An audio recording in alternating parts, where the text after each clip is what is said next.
Shout out to the low lives. You know, I told you I do it for the culture. You know, low lives was an economic situation that came great out of Brooklyn. Them boys did something. I'm not a low life though, but I just represent the culture no matter where I go. That's something that's officially New York. Even though we don't own the brand, we create that. That was a movement that a borough that stretched between the 5 boroughs, man. Just you know what I'm saying? When kids was poor and they just couldn't afford to go, not the corner store to buy polo or the Africans on 125. When a lot of dudes couldn't afford to go to Bloomingdale's to buy polo or the Polo Mansion in Midtown. You know what I'm saying? They made it accessible for guys that worked at the supermarket to buy a ski jacket for $200. That now probably go online for 10 racks. You know what I'm saying? So with that being said, man, yo, it's Classic New York. Shout out to Urban New York. Was goody. Now that we got the AZ and Kevin Childs out the way, now we can get to the content because it dates back to 87 to 1991. It's Alpo DC.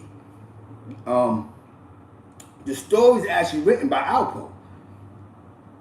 This is what the information that he gave to the feds when it pertained to certain situations in DC. It's dated. So it's gonna be like a 4-part story to this because it's dated with situations.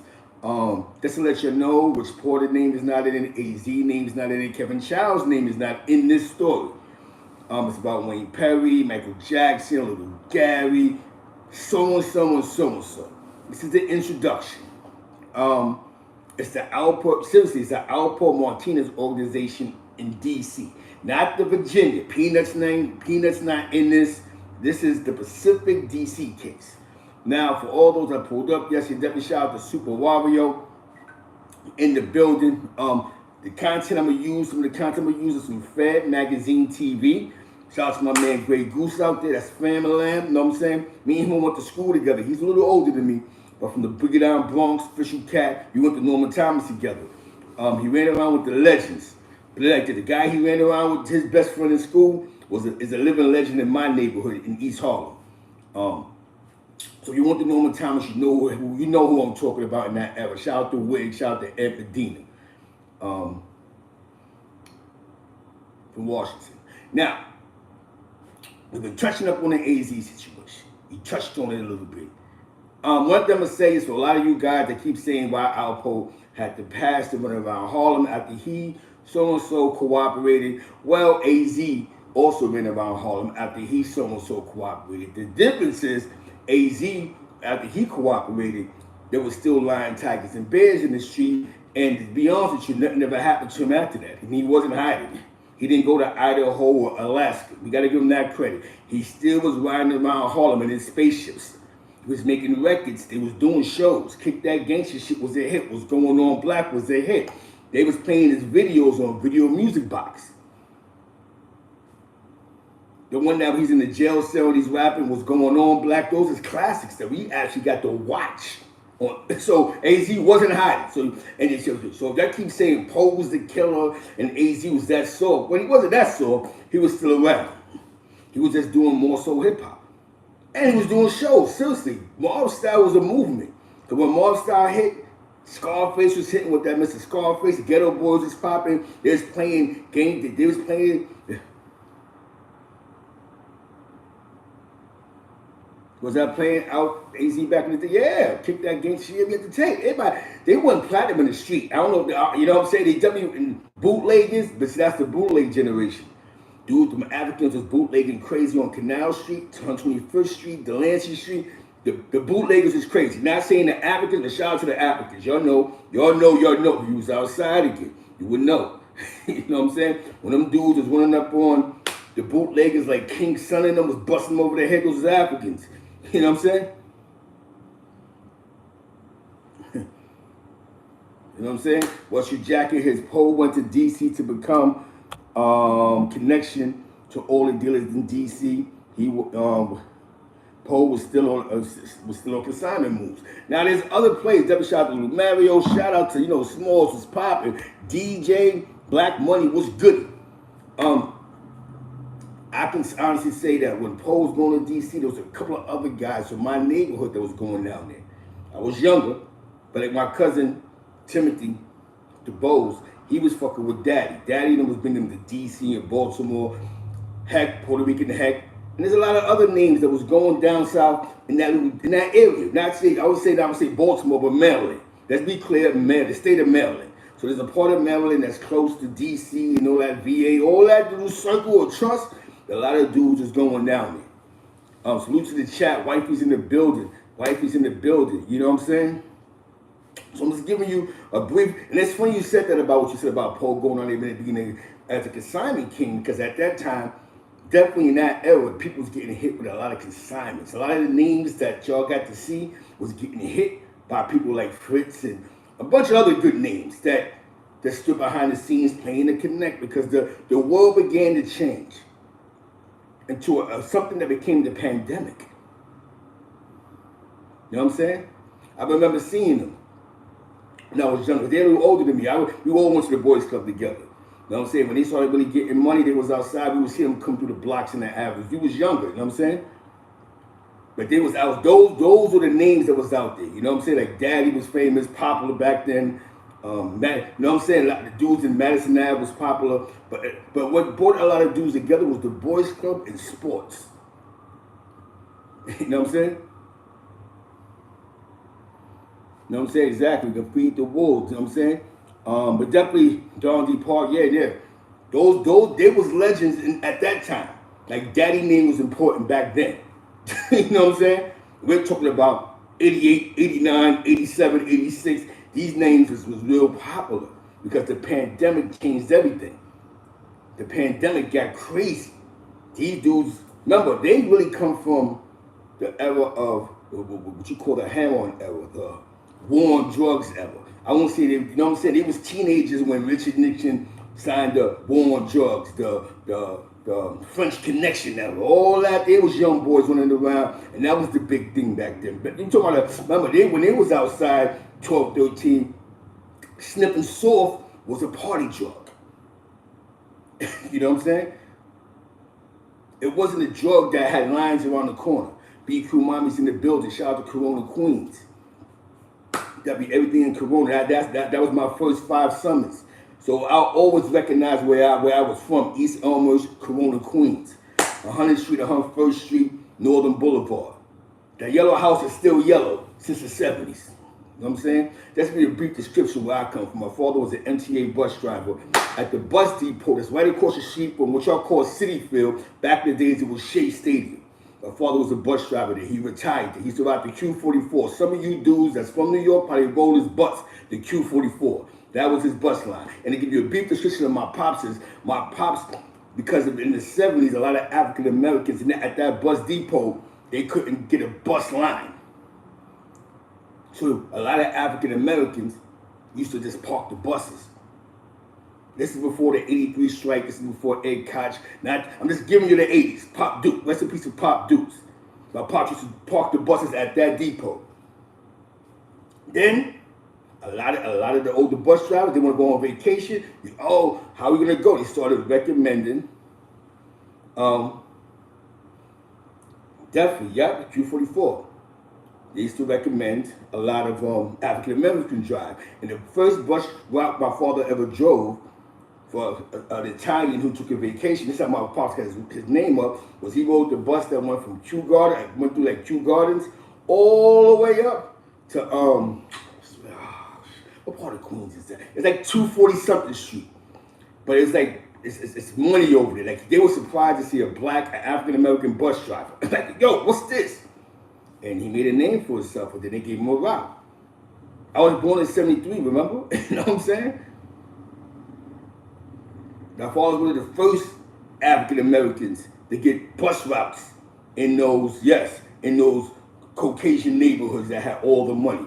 Going towards Long Island, like 245th, 241st, all that shit, you know what I'm saying? So, repeat description. So that's why I shout Queens out, man, because that was my humbling beginnings. My father was a bus driver. Then my mom went back to East Harlem, and then that's all this shit happened. Definitely, Silver Point, definitely facts, Northern Boulevard. That's the first time I took the bus ride with my pops. I was on the bus with him chilling. I was like, he was like, we in that the first time I've been in the first time I was ever in Jamaica, Queens with my pops. I was on the bus with him like this. Yes, you know exactly, Glen Oaks. That's a fact. That's the bus route, all the way to Glen Oaks. Yep. It's like the 40 some shit, it was some shit that goes through Kew Gardens. That whole bus route was rich. He was like, yo, it was crazy. These are rich people looking at him like, he's like, what's this black man doing driving the bus? He talking about the 70s. He made a name for himself. He did great on the route. There was really no complaints, but there's a black man on our bus route because in those neighborhoods you didn't see African Americans get on certain bus stops. It was all rich people, all you know, like Glen Oaks. You know exactly. There's a hospital up there. I think it's Long Island something. And I know that bus leads all the way to a hospital. Long Island something up there. It's that part of Long Island. Just a brief description. You know what I'm saying? So my household wasn't twisted. My pops was a bus driver. You know what I'm saying? You go MTA. You know what I'm saying? Now bringing back to the content. Yep, Long Island Jewish. It's exactly where that bus is. That's how far the bus went. Long Island Jewish. You already know the bus route. Facts, Smalls. You know what I'm saying? That's a piece of my pops, man. Poe sided with them DC cats as well.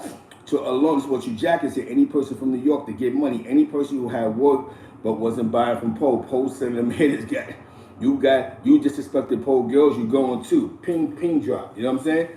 Now Poe was very dangerous. Don't get it twisted. He went out there I think he said after he got shot, it got crazy.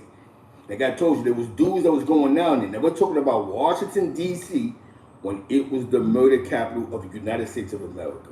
You had the mayor, Marion Barry, dipping off smoking crack. That's how crazy it was. He was smoking crack, the mayor of, you know what I'm saying? You know what I'm saying? The mayor was smoking krills. So now, but this is a pandemic. But nobody, but now my mind you, this wasn't the war until so now, because we want to get back to exactly where we was getting back to. Richard, Daddy and them come from the war on drugs era. They come from that. They was teenagers, 10, 12, 13, 14, when Hamon was big. But you had names like Nicky Barnes, Frank Lucas, New York Freddie. You know what I'm saying? Talking about Manhattan-wise. You know what I'm saying? You had the Italians on Pleasant Avenue. You had a different element of people outside. You know what I'm saying? The average teenager that was hustling probably was selling tray bags of marijuana or selling bundles of dope. Selling quarters of dope, my bad. Quarters of dope. Heroin was like the it drug at that time. I don't know. When I was younger, you had them Vietnam vets. See, y'all think that we be bugging, but we've seen the Vietnam vets. Shout out to everybody who went to the LaGuardia house to play basketball, bro. Little shit, not just the boys club, but how about the LaGuardia house on 116th? Most of us went to the LaGuardia house. Shout out to the LaGuardia house, man. To reach. So now we get into the era. See, we going to the climate of the era. Most of us was growing up watching the Heroin era. Now, with Daddy and them was growing up, we had a dude named Chino Chan. He had a crew called, I don't know if it was his whole crew, but that was like the new in crew. You had Zulu Nation, now all that other shit that was popular, but there was a crew in my neighborhood that was popular, and they always said there was some Wagner, the Down Boys. I remember going to block parties and people would speak about the Down Boys. Now you had the Renegades. I was at 117th, 119th, where K. Slade used to live on the second floor and all that other crazy shit. But that block between first and second, you couldn't do nothing. That was on 119th. I think it's the Renegades. Something, you know what I'm saying? It was a block that just had this secret society. You just couldn't do nothing crazy on that block. And it wasn't a mob block. It was like a black and Spanish shit. But it was a block that you couldn't violate between first and second, 119th. I believe it was the Renegades.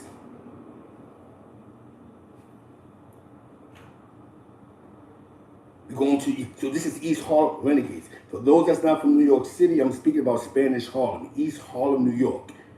Some of you guys that might be from another country, when you Google the purple gang, not Purple City, that's the neighborhood for the Italians. Pleasant Avenue, First Avenue, 114th to 120th. There's a portion of Pleasant Avenue, I don't know the exact block, but you can go from Pleasant and walk right into Wagner. You know what I'm saying? Shout out to everybody in Wagner on the Palladino side, you heard? Now, there was a bunch of players in the element, in the game began to change, the streets began to change. We had a motorcycle gangs in our neighborhood too. So now we talk about Alpo. Alpo decides he's staying in DC. He's another nigga from New York going down south, going to that DMV area.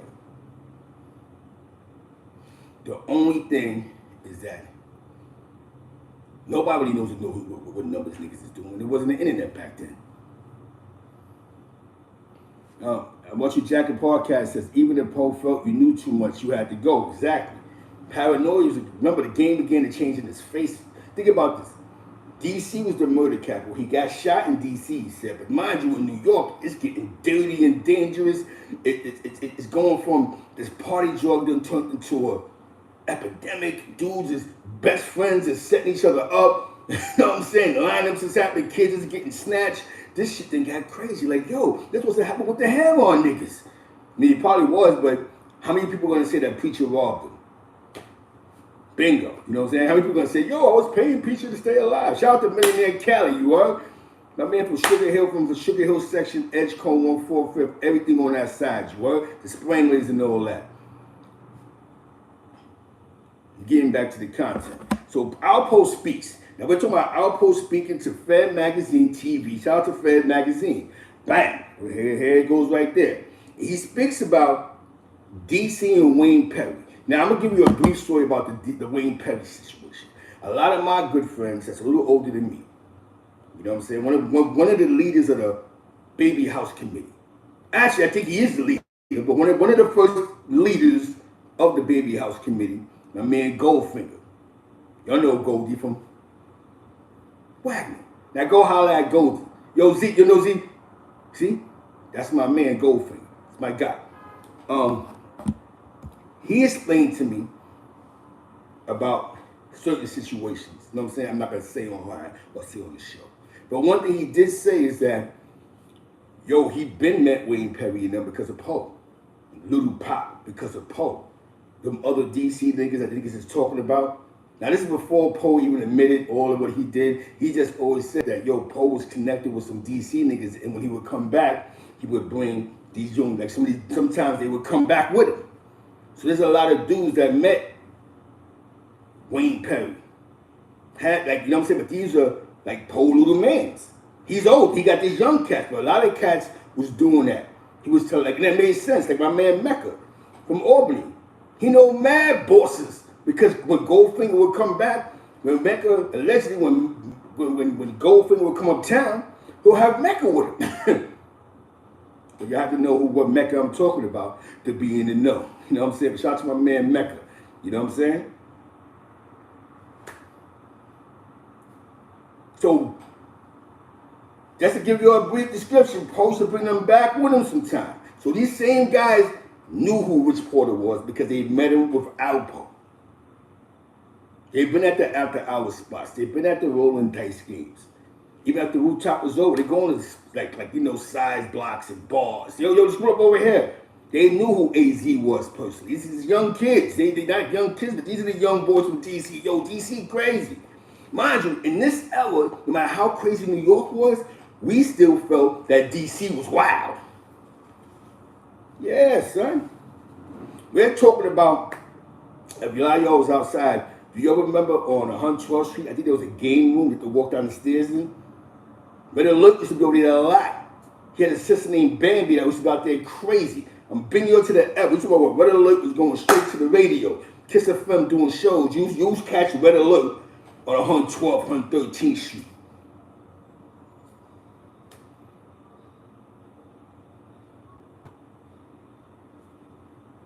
So now we talk about Poe DC. I want us to humble ourselves, to take out that he told. You know what I'm saying? To take out that he told, and look at the storyline, the story.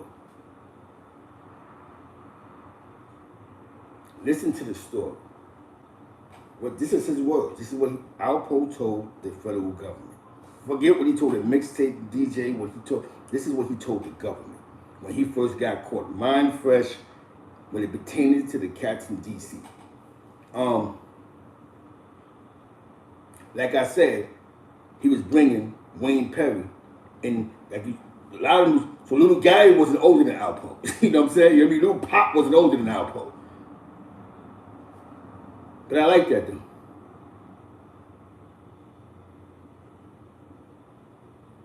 Yes. So now what we're going into is the content, the story. But everybody really wants to know what the hell was really going on in DC without mixed stories. We don't want to talk about, yo, he shot at him, but yeah, but Rich Porter. We're going to go by dates, times, moments.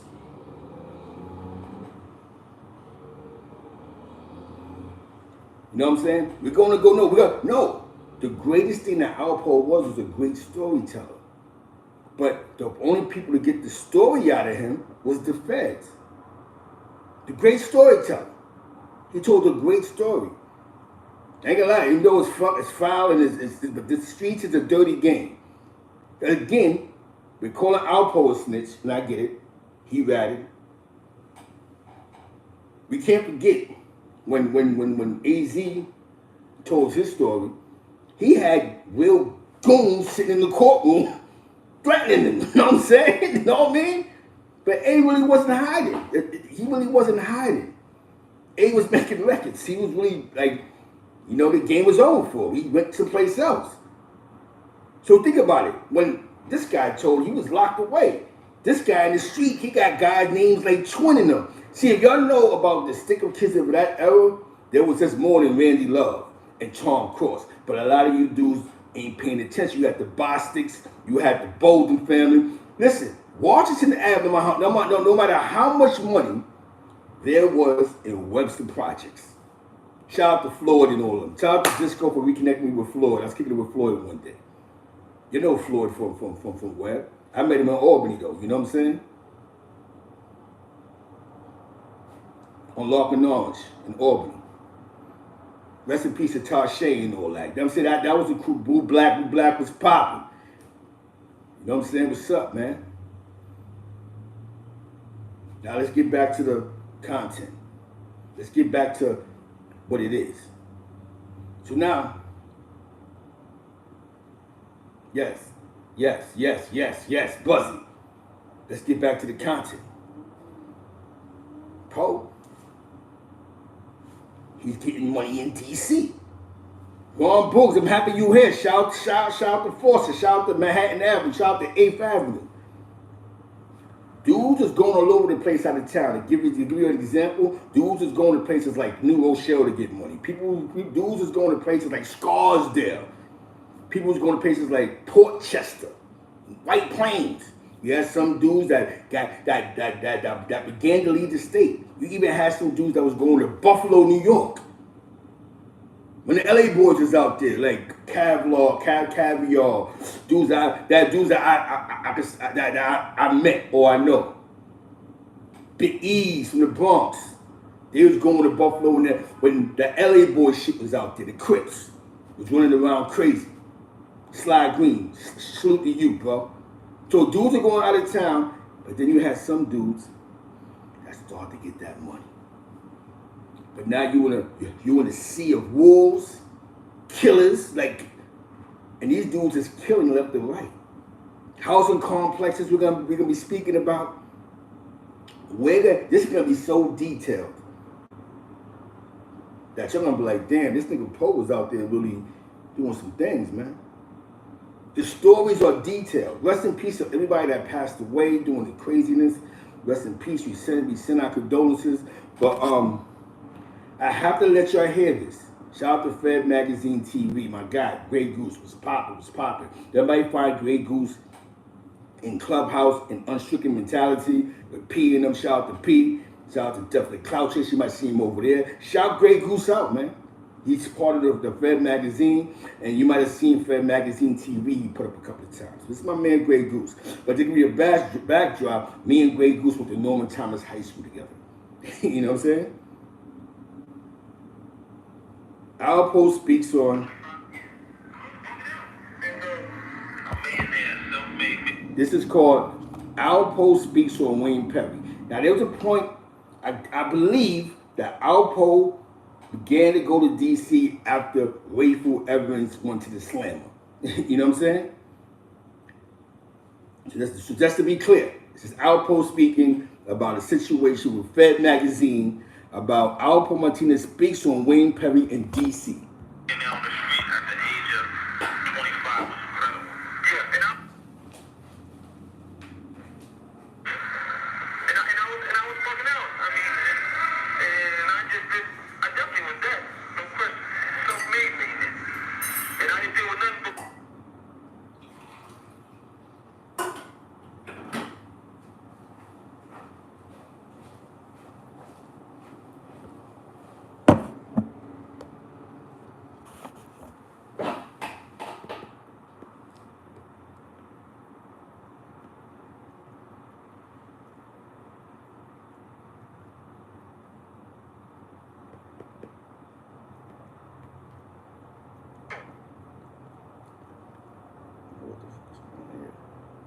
Hold on 1 second. Let's get back to the storyline.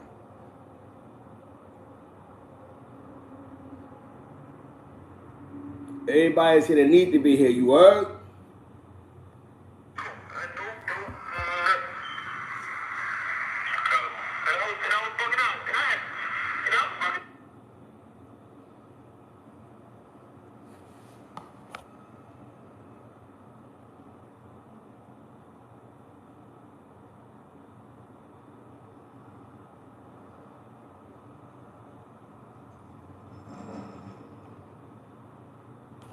Hold on 1 second.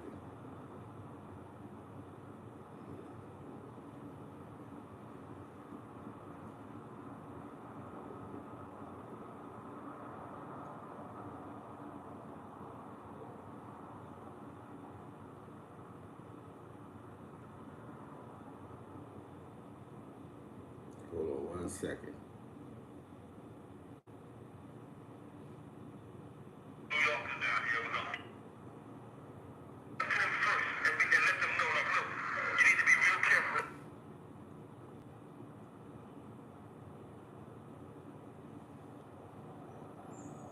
Let me see something, man.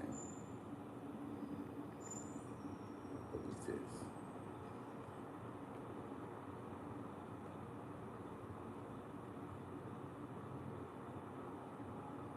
Hold on 1 second, man.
Now he spoke about seeing Daddy being down there, shout out to Spanish Harlem, East Harlem, Daddy from uptown. Daddy's with a guy named Ruben. Ruben, Puerto Rican Ruben, salute. You know what I'm saying? He had the white BM and all that.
I think that's what turned him out, people. He went down there. Sorry for all the delays. I set my phone down, and I think because where I'm at, it's sort of spinning. The Wi-Fi was spinning, and now I'm holding it in my hand. You hear it clearly. He speak about Daddy. He told Daddy. He said he spoke about how he spoke to mad niggas, dudes from New York. He's explaining about how crazy it is out there. Young boys is killing each other over stepping on sneakers. But I think it fascinated him that wild cowboy killer mentality out there. It was a different flow. It wasn't so much about the money and glitter. It was more about like being a gangster, being a killer and getting money. He got caught up in that lifestyle of DC, being a killer and getting money. But to survive, you had to do it, and you got to let it be known that you put it down like that, because that's the only thing they respect. They don't respect a brother trying to just be smooth and get money. Right. You got to put the murder game down. So that's how come I recruited Wayne, because I wasn't ready to put the murder game down all like that. So once I recruited Wayne, they already knew his rep. Wayne. Once you recruited Wayne, they knew Wayne's rep. They knew. They knew one thing. That was instant fear. Instant fear. They said this guy Wayne Perry had guys shooting themselves. This guy, instant fear. You hear me? Instant fear. Kid was strong, man. And if you looked at him, how long you been in the cellar, man? I've been here for a minute. You leaving? Cause nah, I'll wait. The cellar's about to kick off. Okay, I'll wait. And it don't come back on until like 9:15, 9:20. All right, so I'll be here at 9:20. 9:20? 9:20. So just let it cook off. If it clicks off, just let it cook off. We'll talk. Now, Ron Books, salute to Ron Books. I'm happy you here. I'm happy you here. Ron Books was going back and forth to DC with them cats, was different, and didn't like anybody. On What You Jacket podcast goes, Poe was turned out mental-wise. Poe see them killers, but was broke. Poe was getting money. Facts. What you Jack don't say, you already know Chicago Finance in the building. Ronald's in the building. Billy Jean, salute, brother. You know what I'm saying? You talking facts. Everybody speaking facts here. Everybody have their time, the way they see things, the way they vision things. It is what it is. This is just content. This is content, people. This is content. You know what's amazing? Ron Books.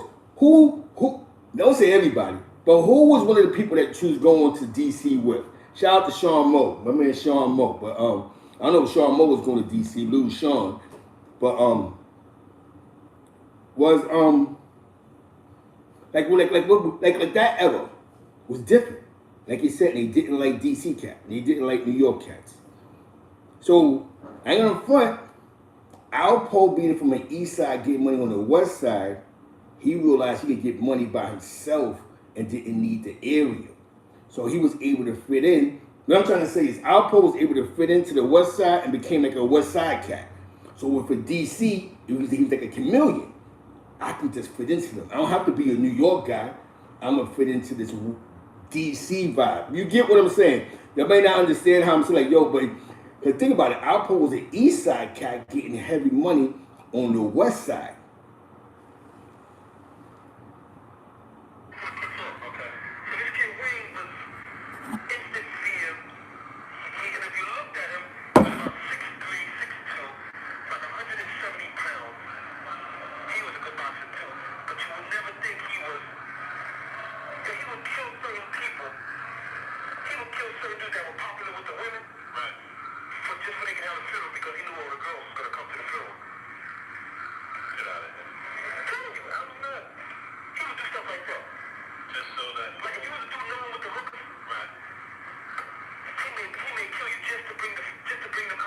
Shout out to Smalls in the building, SCE, that's a fact. To be an east side cat, definitely with some Latino in you, to go to the west side and get actually money with more African Americans than your own Latino culture, that means you can get money anywhere. You can fit in. What I'm trying to say is he's a New York cat that can become a DC cat in their eyes and not be a New York cat, but still be a New York cat. You dig what I'm saying?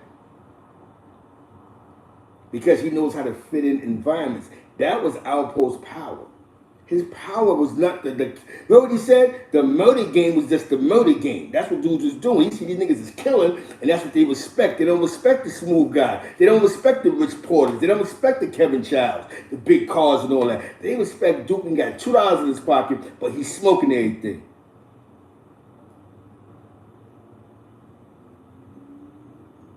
Yeah. So now we're gonna get into shout out to Smalls, man. I like that. They able to fit in. A lot of dudes don't never have that power. That's why a lot of dudes is getting caught up. Before they actually got caught up. He actually got a chance to get some money before he finally got jammed up. But a lot of dudes didn't make the cut because they still want to be New York cats.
So now we can say that there's a West Indian influence out there, the Trinidad boys. Now where's Trinidad at?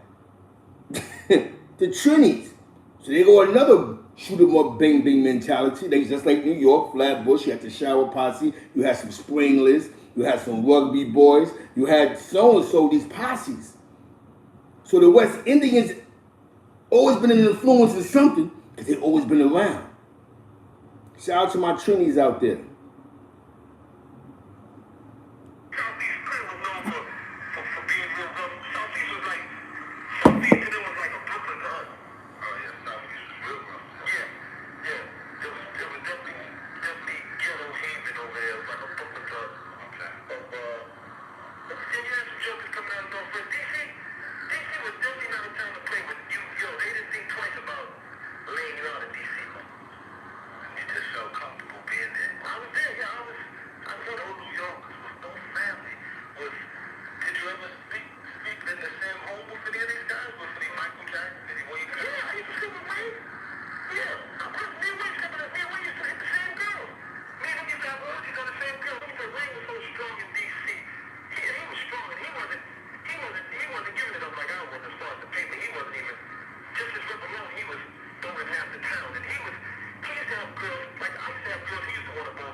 Now look at the difference. Wayne was popular for busting his gun but not getting no money. He'll tell a chick, yo, you love me? Go have sex with my man. Poe, he wasn't looked at the same way Wayne was. Yo, what's up? I'm gonna buy you some sneakers, I'm gonna buy you some garments. You see the difference? Even in his eyes, being a Harlem, East Harlem cat, Brooklyn was still considered dirty, crazy, and dangerous. You know what he said? The worst part in DC to him, the ghetto part, it was like Brooklyn. So he always looked at Brooklyn, like everybody else in Manhattan, a little more different. That's his words. You heard what he said. You heard what Poe said. Yo, this part of DC was like Brooklyn cats. It was real ghetto, real different game, man. Shout out to Brooklyn, man. For y'all know that's not from New York City, Brooklyn, in my eyes, was always considered the worst borough. Dangerous, stick 'em kids, because like if you went to Brooklyn, you automatically assume you're gonna get robbed. That was just some people's imagination. They wouldn't even go to Brooklyn. Like, now I'm not going to BK, son. Meet me in Manhattan. You feel what I'm saying? That was the type of game. Shout out to Billie Jean in the building. You know what I'm saying? But so now you see the difference in individuals. Look at the streets. The streets loved him. Paul get all the money in the world. But he wasn't considered a G like Wayne Perry because he was laying shit down. You know what I'm saying? Allegedly. I'm going to say allegedly because I know the man fighting for his freedom most likely. You know what I'm saying? Now you got the master manipulator, the money nigga. And you got this killer nigga. But you don't mind smoking something because now you're fascinated. Shout out to Ron Brooks in the building, man. Poe called that a portion of DC like Brooklyn cats. Like Brooklyn. Mind you, DC was the murder capital. For your people that's not from in the country, was the murder. Every state gets a murder capital. Like St. Louis was the murder capital. And I think, what state? Louisiana got it now. Louisiana is the murder capital. In the 90s, the Bronx was considered the murder capital of New York City. In the late 80s, early 90s. Brooklyn, Brownsville was like, boom, they up there. Brownsville, Brooklyn. But the Bronx, they got it back with all that shit that happened by Bathgate and all that shit. All them little niggas by Webb, 183rd. Shout out to my man Fat Mike on 180, 188 for Webster Ave. Shout out to Fat Mike out there. That's my guy. Y'all see him? Yo, Z Black sent you unconditional love on Feed the Wolves. It's a different type of texture out here, man. My nigga Mike. Shout out to Mike, man. Right there, right by the park, you heard? So we're gonna give Brooklyn a props. He's a guy who be like, yo, them dudes over there was soft. He gave Brooklyn a props. Because Brooklyn was dangerous. And this is coming from a guy that's a killer. 17 bodies and still like, nah, like Brooklyn cats. And just to be clear, right? I'm gonna be clear here. People say what they want to say about me. I got nothing to do with that boxing ball shit. I know nothing about it. I heard about it. But that's above my pay grade. That's some Brooklyn shit. That's Brooklyn issues that ain't got nothing to do with nothing in East Harlem. That's some jail shit. But one thing I'm going to say about me when I went to the jail in the 90s, N.A. Rock was a popular, dangerous neighborhood. And N.A. Rock, if you knew somebody from N.A. Rock that was official, that's the dudes was getting their cosigns from. You know, such and such, they was cutting a lot of things with Mike Gonzalez. We got Brownsville that was crazy. We got East New York that was crazy. We got Bushwick that was crazy. The style was nuts.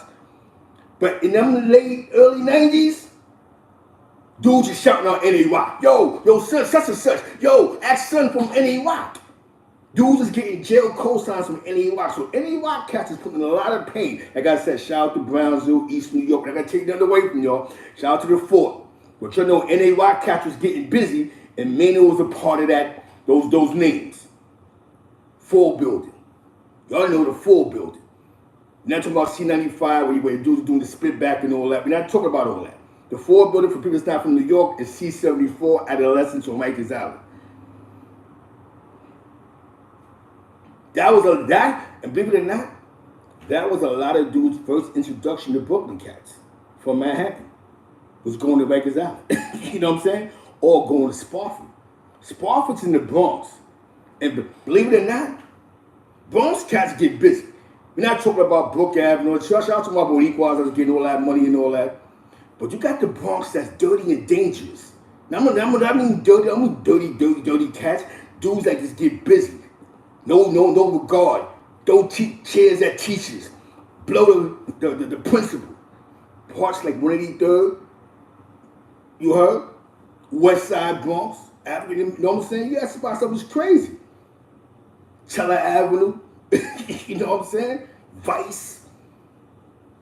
Dudes was getting crazy out here. Longwood.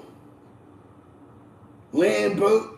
Y'all know Daily Ave and 180th. Y'all know the vibes, man. Y'all know the vibes, man. You already know Southern Boulevard.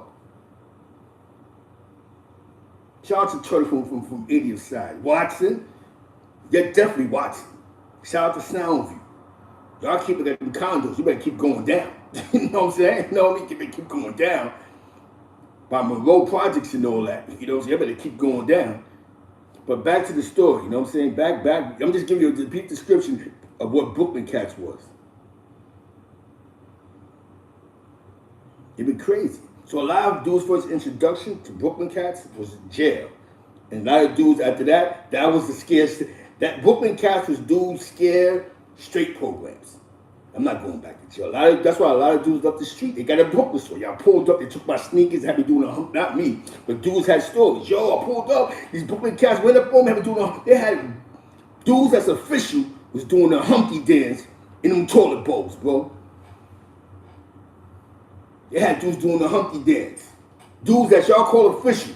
What? Yo, I was in Spark with him, son. They had him doing the humpy dance. They took his uptowns. They took his Air Maxes, son. I was there. Dude was getting robbed in Tryon, my nigga. Shout out to Brooklyn, not changing the content. I'm just giving y'all, for those that's not from New York City, Brooklyn was always considered the dangerous borough. I just have to remain in what, because NY, when I was going to jail, was a popular neighborhood that was co-signing dudes. They don't know what they was doing in the Ford building, but a lot of them NY guys was getting crazy. Bed-Stuy, do or die. Like I said, you had official Brownsville cats. It was getting busy. East New York cats, East Flatbush cats, Flatbush, the 90s. You know, we get it. But y'all know that was going to jail. Now them NY cats was losing their mind. You know what I'm saying? They were losing their mind. That boxing ball shit, I got nothing to do with. Know nothing about. That's some Brooklyn shit.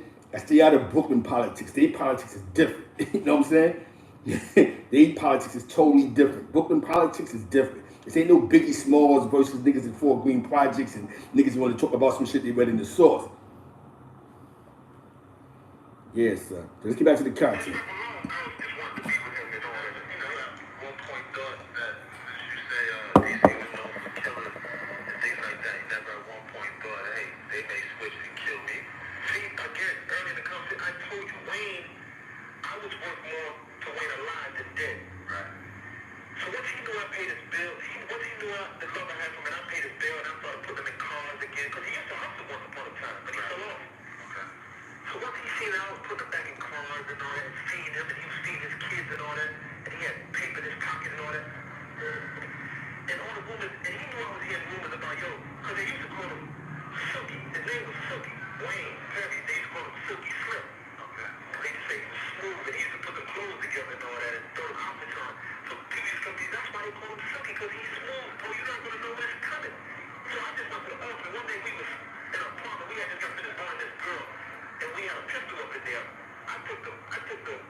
Now, this is Alpo explaining his introduction to DC, who he was around, Perry, him and when Perry built the strong bond. Perry used to get money, and then, you know what I'm saying? So, this is the introduction party, people, part one. And like I told you, this story is actually written by Alpo. It's actually written by Alpo. It just happens to be Wayne Perry's indictment. It's what Alpo told the federal government. I'm going to do some reading from the indictment.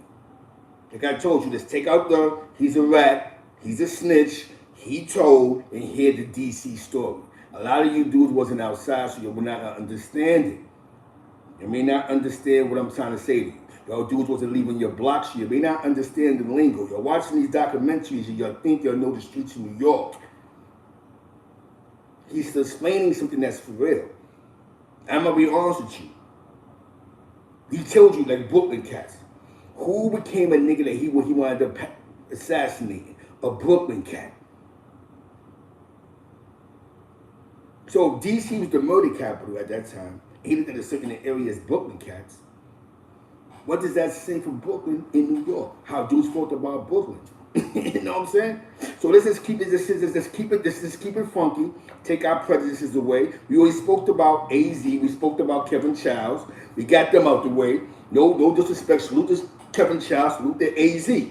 Just, you know what I'm saying? We've been moving on now. We got the small talk out the way. Now we got the big fry. The story everybody wants to know, what was going on in DC. Shout out to G.W. Quinn in the building. And Poe explains that in this perfectly detailed indictment. You know what I'm saying? We do this for the people. Support my man Super Wario Brothers. Support him. He shares some of my content. That's dope. I'm gonna share his content. That's dope. He has great content. He just doesn't talk about the gang shit. He talk about life, media shit, stories that happen in the media. He's our law and order. We need a law and order. We need a Dick Wolf. He's our Dick Wolf. So shout out to our new Dick Wolf, not the blood nigga, but like law and order. A guy that's put together very well versed content. And if you think he missed something out, then y'all go in the comments and y'all correct it. And what I'm gonna say about him is that sometimes when somebody might try to correct him, he doesn't go in there with the F this and suck this. He goes, okay, I'm happy that you let me know that. And that's what the conversation's about. Salute to the chat, be in the building, man. Shout out to Harlem, man. Now, this is the DC story part of people. It's very well versed. It's the timeline. Shout out to Big Dice.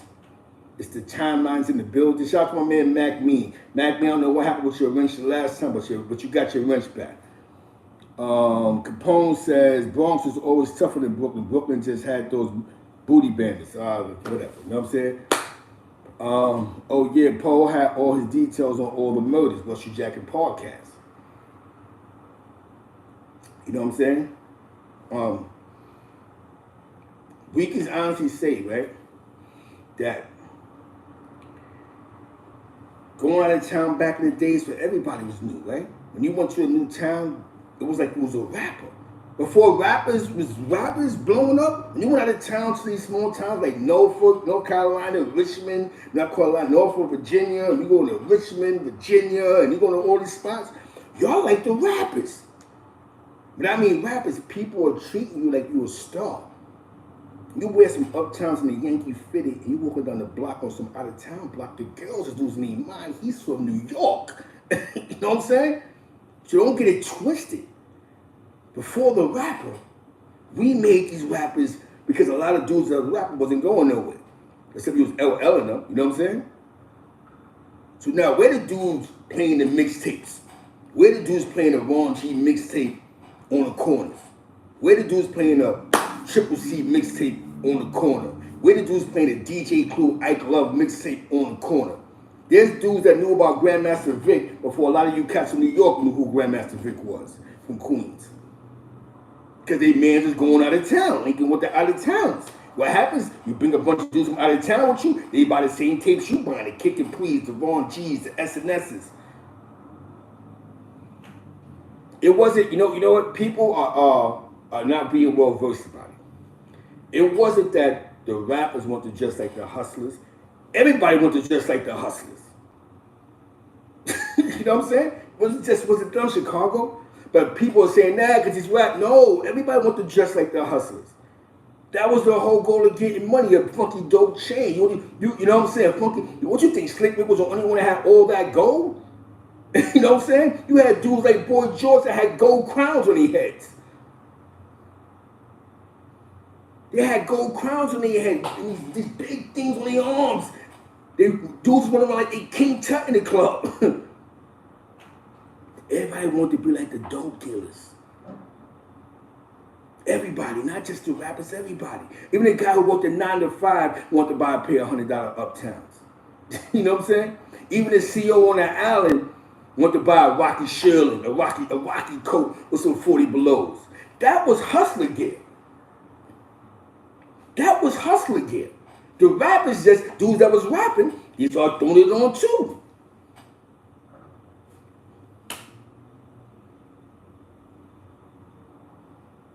When the low lives is boosting, anybody bought that low shit. It wasn't just going to the rap niggas who y'all got some low shit. And then, like I told you, a guy that worked at McDonald's was able to buy a ski jacket for $150, $200. Those ski jackets now, some of them are worth on eBay $10,000, $20,000 if you kept it together. Shout out to the low lives, man. Shout out to Rudy Lowe and all that. Word. Charlie Dean was popping. Ricky Martin's home. Word. Let's get to the get down, man. We're talking about the era, the cloth, the boroughs. We're not gonna be prejudiced here. Dudes is wearing all that crazy shit, bro. So it wasn't that we wanted to be like the rappers. Everybody wanted to be like the hustlers. When you seen Boy George ride down the block in the fucking what's it called, M3 or M5 with BBS rims, you wanted that shit. Yo, son, boom. There was no rappers doing it like that. Ben Bada niggas was wearing Indian heads.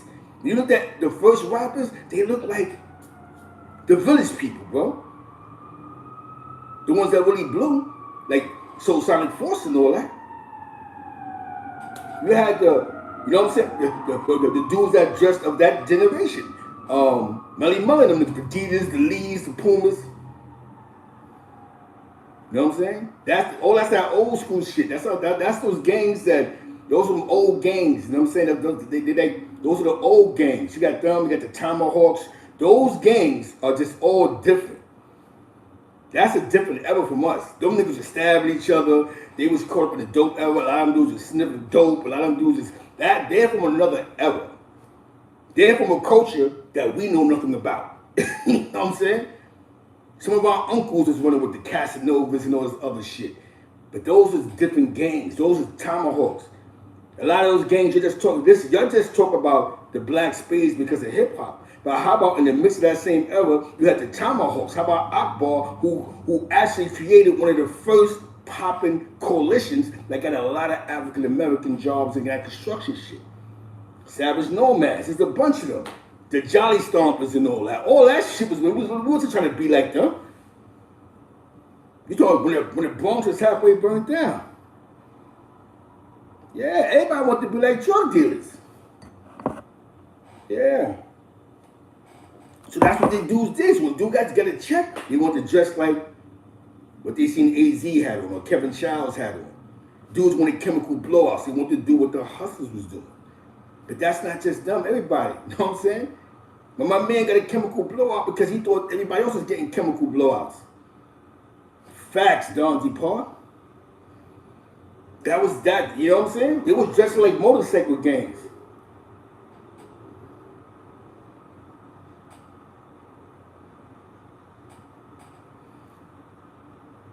You know what I'm saying? It probably was. But as I was growing up, you had the gangs and you had the dope dealers. A lot of dudes was fascinated with the Nicky Barnes and the Bats of the world. I ain't gonna front, money clouded a lot of our brains. We didn't really care about, because when we spoke about gangs, we talked about gang wars, gang fights. They always had that shit. Then you had the money niggas that we looked after, bro. You know what I'm saying? We looking like, yo, son, they got the Cadillac. Remember when I was outside, Cadillacs was big. You know what I'm saying? Caddies, Lincoln Continentals. Those cars was like, yo. You see somebody come through and see the dope dealers in that era was super retarded. You know what I'm saying? Definitely rest in peace to Big Dave. You know what I'm saying? Was super retarded, the dope dealers. But they want to buy Rolls Royces and Bentleys and shit like that. You know what I'm saying? That was above our pay grade. The only people that we really used to see a lot was pimps. Like 125th Street got the L. Y'all know what the L is, 125th. There used to be mad hookers over there. But you have to be outside to see that. You see the pimps out there, 125th and Park Ave. You know what I'm saying? Not just 125th, but the whole L from 117th to go. You know what I'm saying? That was the era, man. The cloth, the cleanest cloth. Niggas had the, you know what I'm saying? Those are the cars that we seen. Then the era came and we started seeing multiple people, not just the people that came from the Blue Thunder and those other. We started seeing the BMWs. Oh shit. You know what I'm saying? The Volvos, the Sterlings, you know what I'm saying? We started seeing that, man. Call New York, NYC was my grandmother, God rest her dead, was from 180 on Katona Ave. She was down with the Savage Skulls. That was rest in peace to grandma, you know what I'm saying? Rest in peace to Wella, you heard? Facts, under the market. That's what we see, little niggas pimps. Those, that gang shit, My generation wasn't really into all that shit, you know what I'm saying? Because we seen niggas that was getting money, the pimps, the dope dealers. We seen that shit. Definitely rest in peace to Bet, you heard? Definitely shout out to Eater War Projects, man. Shout out to them OGs out of Eater War. I was locked up with a couple of them in my lifetime. Shout out to them OGs in Eater War, you heard? Way before the gang shit, all before all that blood shit. Talking about the niggas that was outside in the 80s and all that. Shout out to, I forgot his name, Ernie Newton. Shout out to Ernie Newton, that's my guy, Ernie. Y'all, if you're from Eater War, you'll probably know about Little Bit. Rest in peace to her. That was his wifey before she started, you know what I'm saying? She started messing with the Spanish guy. She got murdered, I believe, in Eater War. They tried to, some shit happened and she got killed. But shout out to my man Ernie, man. My nigga Ernie Newton. You know him? Yo, Z Black shout you out on the show, word. My man Ernie from Eater War. Yeah, son. Old jail, you know what I'm saying? These are old OGs coming out of them spots, man. Like, oh shit, this nigga Zeke, I help remember. That's my guy, Ernie. Last time I spoke to Ernie, he wished me a Merry Christmas, like 8 years ago. Yo, Merry Christmas, bro. So I remember dudes that don't forget about the kid.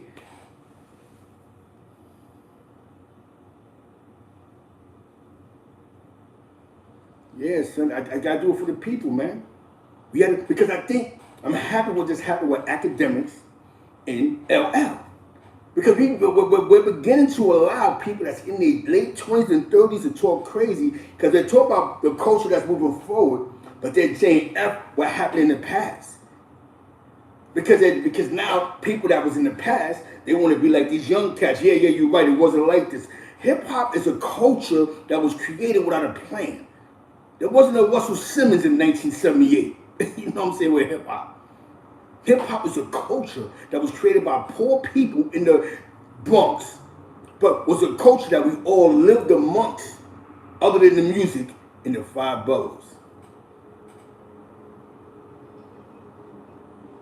You know what I'm saying? It's going to come eventually. But I'm giving this to you guys. This is information, man. Somebody right now from Eater War gonna call somebody that their grandmother right now. Yo, you know a guy named Ernie Newton? Yo, that's my man. We call right now. Yo, that's my guy. He was locked up. He was in that. Yeah, son. Academics and lost his mind. So that's why we're educating you guys. Even with the AZ thing and that, it's just education. But let's be clear. Y'all say Alpo ran around Harlem like because he ratted now. Remember, Alpo told on dudes in D.C. This guy told on dudes in the 5 boroughs. You know what I'm saying? Some dudes in the 5. Definitely shout out to East Homeless Corona in that house, man. Joe Pratt, talk about him. Facts. You know what's funny you said that? Where's Joe Pratt from? Where's Joe Pratt from? Because I think I met somebody with that name before, bro. Joe Pratt. He ain't from Eater War, right?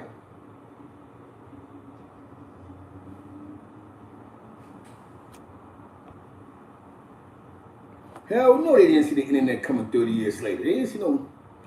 Bang! I was locked up with it. It was me, him, and that nigga Ernie Newton. I think we was locked up at 9-5, my nigga. What year was that? What year was that? He was at, that was him, son. I remember the last name. I believe I'm right. It was me because I got locked up at 9-5. I think he was with us, bro. He was from Eater War. I think he was in Eater War. Because him and Ernie used to kick it. That was son, dark-skinned nigga. Dark-skinned, a little big, little size on him. Might have been the same nigga, son. That last name, Pratt, sounds familiar because me and Ernie was real tight. You know what I'm saying? Ernie was the OG, man, of the Eater War, man. Everybody knew Ernie. Like, yo, Ernie had a Bronx cat. So Ernie had, you know what I'm saying? Ernie was going to jail when, you know, Mother Dan was running around Attica and all that. You know what I mean? But, I don't know everybody, though. You know what I'm saying? Just to be clear. Just some dudes in my travels I might have. But I remember the last name. I think that's son, if I'm right. You know what I'm saying? Because Ernie and him was trading it, you know what I'm saying? They was having great, you know, he was having some great builds.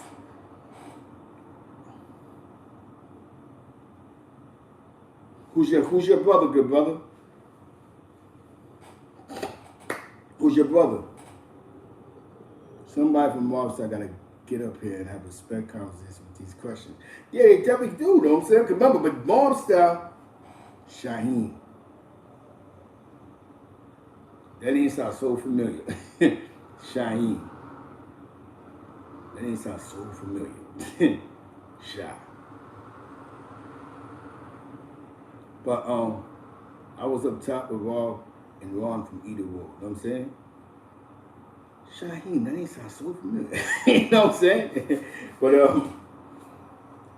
yeah, that name sounds so familiar. Cause you know what I'm saying? It depends on where I was at. Was I in Albany with him?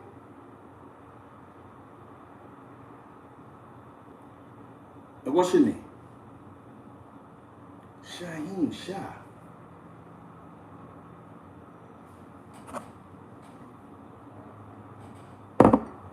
Boy George was and still is the realest Puerto Rican. Now, he did his numbers. This is why we're doing this shit with so much grace, because we have to educate the party people right. We have to educate the people. Damn, Shaheen. You know what I'm saying? My mother owned a few homes.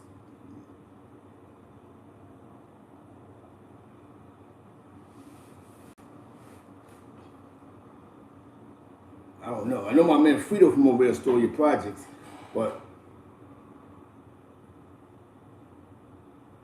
you know what I'm saying? It's crazy.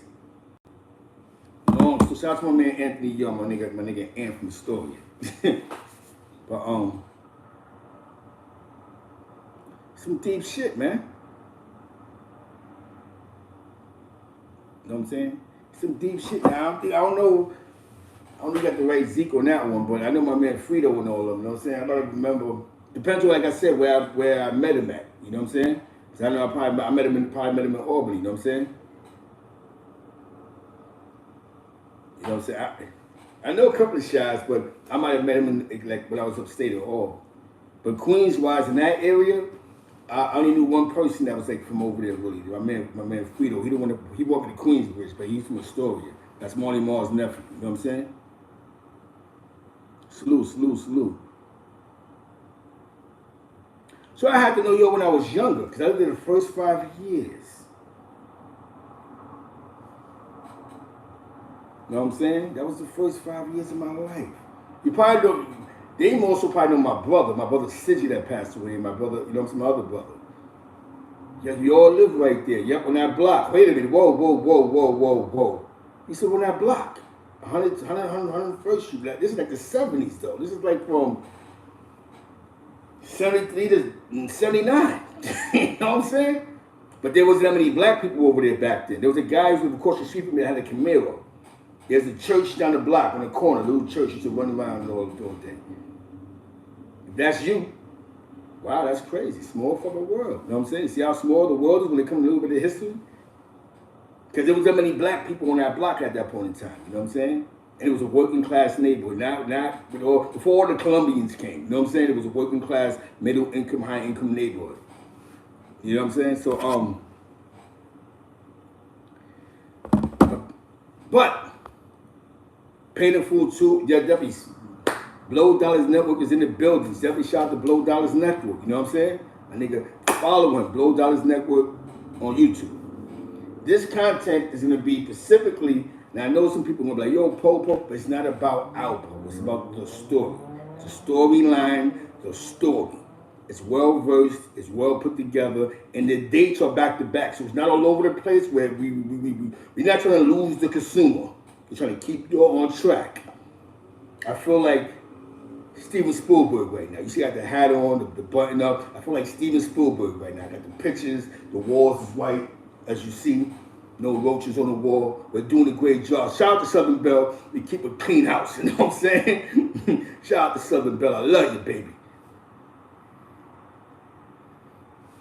You know what I'm saying? Yo, I'm gonna tell you something. I'm gonna tell you. We're gonna get through the story, then we're gonna go to some more stories. You know what I'm saying? Some more situations. Maybe I'm gonna try to get Peter Shue's case.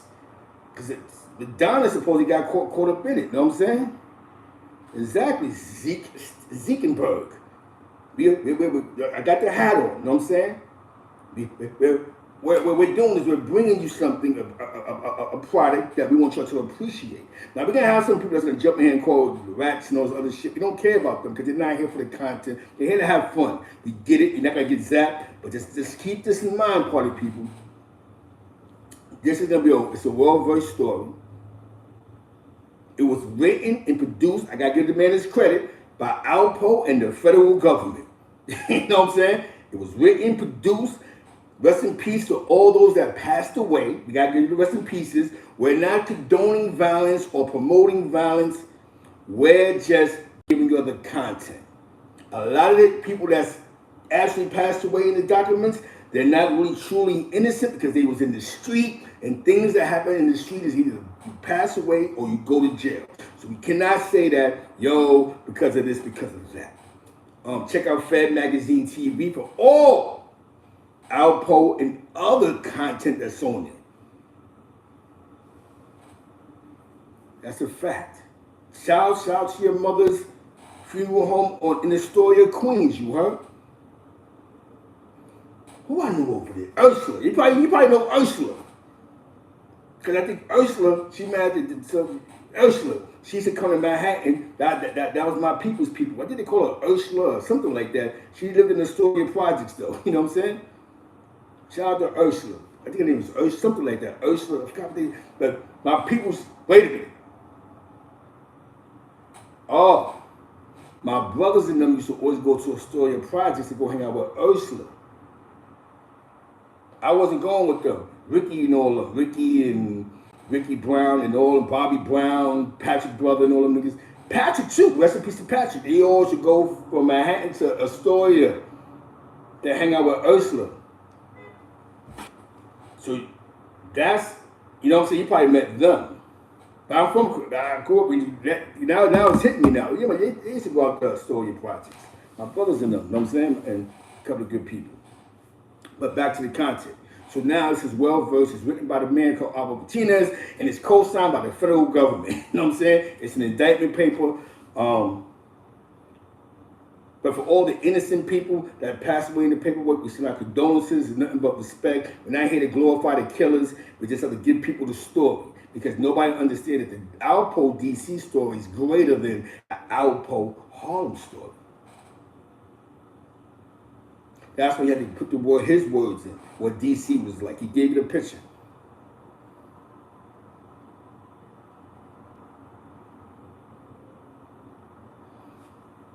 So now this is not about promoting. So you just say, yeah, he's promoting snitch content. I'm not. I'm giving you a story. I am Zekenberg. Zekenberg. Shout out to G-Dub Quinn. I'm just doing Steven Zekenberg. Actually, Steven Zekenberg. I got the polo hat on with the polo shirt. We're connecting with the connect. You know what I'm saying? We're doing what's called our due diligence. Now let's get back to the content. Shout out to Crown Courts TV. Crown TV. He's the guy who actually gave me this paperwork 3 summers ago. He's going to do something on Wayne Perry, but he never did it. But he sent me the paperwork. This is the superseding indictment of Alpo. 3/5/1995. It goes sealed and it says orally. You see it? Screenshot. Oh shit, my shit be mad lit. Shit. Maybe I gotta put it this way. You see it says orally. Y'all see it. It's orally. United States of America versus Wayne Anthony Perry, Tyrone Russell Price, and Michael Anthony Jackson. Not Michael Jackson, but the killer Michael Jackson.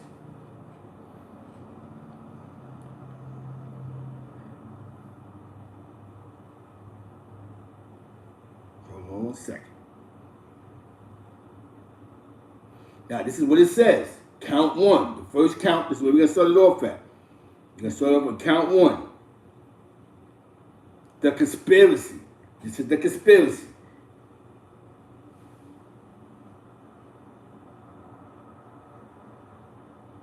Yeah, but this is a whole nother wave. This ain't even a wave. This is actually his DC story that nobody never wants to talk about. They want to talk about it. They love asking him about Rich Porter, Rich Porter, Rich Porter, Rich Porter. Well, now we're getting into the crevices of why he's actually told. You know what I'm saying? Um, the conspiracy is count one. You heard? Beginning in or about spring of 1988. Boom, 88. The exact date being unknown to the grand jury, and continuing thereafter up to including number December 18, 1991, within the District of Columbia, the Eastern District of Virginia, the District of Maryland, the Southern and Eastern Districts of New York, the Northern District of Ohio, and elsewhere, the defendants Wayne Perry, Tyrone Price, and Michael Jackson allegedly did knowingly, lawfully, knowingly, and intentionally combine, conspire, confederate, and agree together with each other with Albert G. Martinez, with co-conspirators not indicted hereon, and with others known and unknown to the grand jury.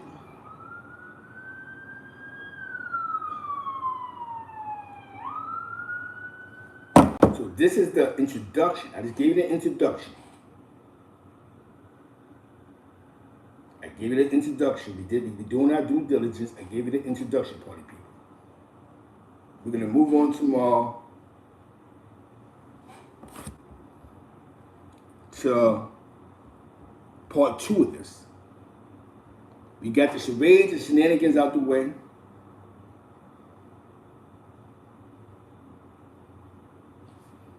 We got the charades and shenanigans out the way. We're getting to the content. We talked about the ever, the cloth. Rappers want to be like, okay, rappers want to be like drug dealers. Yes, yep, that's exactly what it is. I think it's a very unique case. We have paperwork. We have some audio. I'm going to do some stream yards where you guys can actually speak. You can cover your face. You got to show your face. Because you know what I'm saying? You know, a lot of y'all got, you know what I'm saying? Y'all allowed to speak, have your opinion. This will be respected. And what I'm going to say is, man, is for those that, it may not mean nothing to many people, but I'm going on 1 million views. Possibly like 1,000 views away from 1 million. Maybe it took me 3, 4 summers. You got some people that got 1 million views, 500,000. You got some people that get 100,000 a day. But for me, I believe that's platinum. And that's something I think I worked hard to get. I worked hard, you know what I'm saying? And I got focused. And I began to not pay attention to the trolls. I began not to pay attention to people that just want to make shows about me and talk about Z Black. I began to focus on my content because of certain situations I wouldn't know individuals. If it wasn't for me being a part of a gang, I would be arguing with gang members. If it wasn't me trying to be in that, you know what I'm saying? Communicating with the wrong people that don't really know me, then I won't have to go back and forth. So what I've done is I stay in the know. I deal with what I know. I talk to the people that's in the know. I build with people that's building just like me. I'm gonna be honest with you. Since I've left the game world, my life has gotten a whole lot better with my content. Because now I'm not going back and forth with gang members all day. So I'm not wasting your time no more. I'm giving you straight content, and I'm not trying to prove if I was a good gang member. You know what I'm saying? Or was I an official guy in the streets that was claiming a gang? Remember, I began to realize, read the paperwork. You heard what Alpo said out of his mouth. Wayne Perry was valuable because he was valid, but Wayne Perry really wasn't a money nigga. So I knew by basically making sure he put money in his pocket, this is my killer. Because he was getting money, but he wasn't getting money the way I'm bringing the bread. I needed an enforcer. That's how it's called feed the wolves. He fed the wolves because he became a dirty nigga with money. Because he was fascinated with that shit. These niggas is killers. They getting all these chicks love these niggas. I got a Porsche outside, they walking right past me going straight to this nigga. I can't believe this shit. I gotta spend 2-3 racks to get shorty. He come in the club in his face. And I think that's what changed him with DC. I think that's one of the things that changed him in DC. One of the things that changed him in DC. He wanted to become a clean, dirty nigga. And the consequences of that was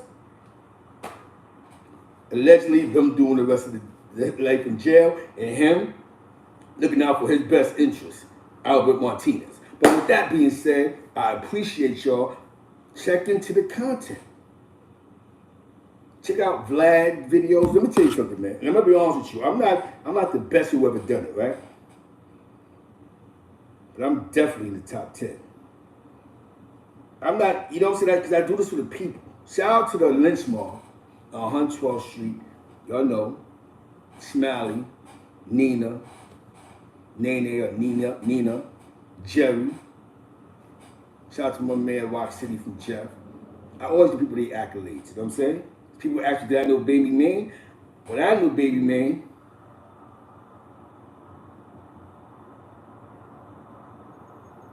you know what I'm saying? When I knew about Baby Mane, Mane used to pull up to my school because one of his mans went to my school with me. He would be outside, pulling up. I ain't gonna front. He used to always pull up and be in front of my school. So when I knew Baby Mane, this is like the 80s. He used to come to Norman Thomas. His man went to school with us. I ain't gonna front. He used to pull up, hang out with his man. That's with the all green fatigues on and all that. After school, Mane to be out Norman Thomas sometime.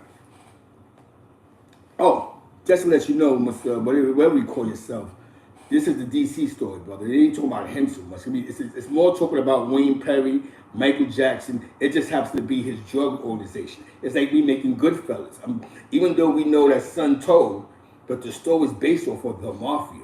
We went that Goodfellas not because the guy told. The guy told the story, and they made a movie called Goodfellas. You know what I'm saying? So, with that being said, I'm gonna send you to get a haircut right now.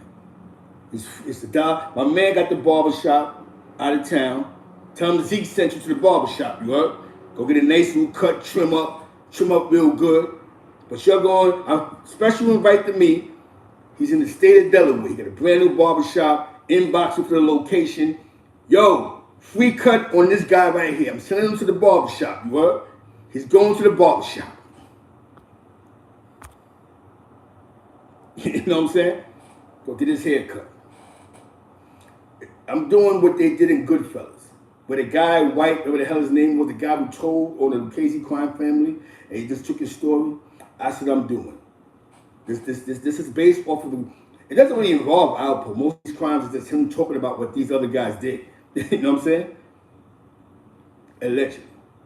And that's where we at. We're gonna be well versed here.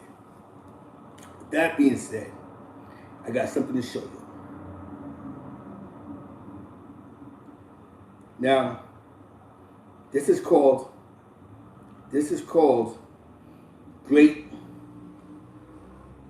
Where's that shit at, man? Let me find it right now. Because this has nothing to really do with Alpo. It's just the story Alpo told, to be honest with you. The Alpo organization.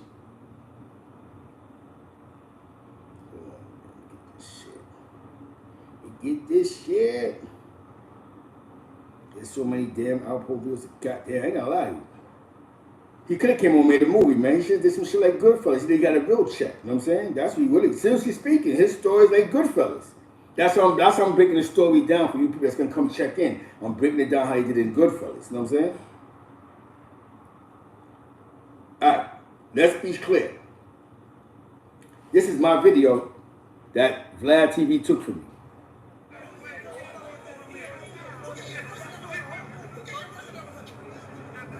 Yeah, that was me. Zeke Black. Zeke got the footage. Shout out to my good friend of mine from Spanish Harlem. Rest in peace, to Dirt Bike James. That was his wake. He was outside. A good friend of mine was out there. He took a picture. He took the video and sent it right to me while they was outside. I posted it. Vlad and a host of other content creators snatched it, and it went viral. Dirt Bike James' daughter was offended by it because she was like, yo, you're making it an Alpo thing. It's not about my father, and that's when my father passed away because dudes was telling on him, and he was on the run, and he got sick. You know what I'm saying? Rest in peace to Dirt Bike James. So, you know what I'm saying? The video went viral. But I actually was the first one to put it out. It's not about being the first one. I just have to put it out. You know what I'm saying? And I like to send my love to Dirt by James family. You know what I'm saying? We had to change titles on it because it became like, yo, you know what I'm saying? Yo, Alpo started Dirt by James joint. It just seems sort of weird, but yes, Z Black. Boom, one out for you. See it? You see how that works? It's always good to have a source. I was a part of the Crown TV family. I was a consultant. Ideas. Yo, check this case out. But 90% of Crown's content, to let y'all know, was Crown doing his own due diligence. 49ers, all them stories he did. That's great content. A lot of that was his. And I just had a couple of good ideas. Like, just to say the least, the World joint. That was a good Zeke Black idea. Some of the Mafia joints with the John Gotti's and all this. There's things you throw in the air and these things take off. We definitely shot the Crown TV out there. Crown TV. We're working on that million, party people. We did it. We're getting it. We're getting it. You guys can do that past me. Who cares? I made it 2 million. You know what I'm saying? And we're going to keep moving forward. With that being said, I appreciate y'all. Steven Zekenberg is in the building now. Now, the next couple of shows, I'm coming in as a director called Zekenberg. I'm coming in as the director. I'm not coming in as Zeke Black Feed the Wolves. I'm Zekenberg right now. Shout out to G-Dub Quinn. Go follow him. Shout out to Latin Pain out there. Go check him out. You show love to content. Go check out Peanut Sugar Mentality and Clubhouse. Push that knife. Shout out to my man Iced Out and all of them over there. You know what I'm saying? Definitely cloud chaser. You heard? My man Big Chuck. We here. Check out Super Warrior Brothers. But before I go, I like to give my salutes to where I'm from. Spanish Harlem, New York. East Harlem, El Barrio. Get in touch, get in tune. Washington Projects on the east side. Shout out to my man though, Disco Baller. Disco. From Webster Ave 169. Shout out to the Nines and the Washington Ave over there, Washington Projects over there. But I'm from George Washington Houses, Lexington Houses. The home of ISR, Ty Bless, Jay Quest, the Shell Brothers, Spoke, Dude, Kilo, the Park Ave crew and all them too. You know what I'm saying? Yusuf, just to say the least. My man Jamal, you heard? 98 Lex, Superman, heck, rest in peace Dave. You know what I'm saying? My nigga Big Head. Juju. Just to say the least. Just give you a piece of it. My man, you got that time, you know what I'm saying? The AWC crew. My man 540, the host of the year. Let's give you a piece of Spanish Harlem. With that being said, rest in peace, Tone Lopez. Rest in peace, you know what I'm saying? Rest in peace, Superman. Rest in peace, Poodle. Rest in peace, Jay Slay. With that being said, I love y'all. I appreciate y'all. Get right, get in tune. Zekenberg is in the building. You heard? This is the next close story to. It's a movie script credited by Alpo, the DC story. And all my niggas that was in DC, pull up so y'all can speak in this chat because y'all know how it was out there. Dudes that been to DC, we want y'all to pull up. Forget the DC cats. Y'all can pull up too if you want to. But new cats that was out there, like I said, what the streets was like. That being said, peace.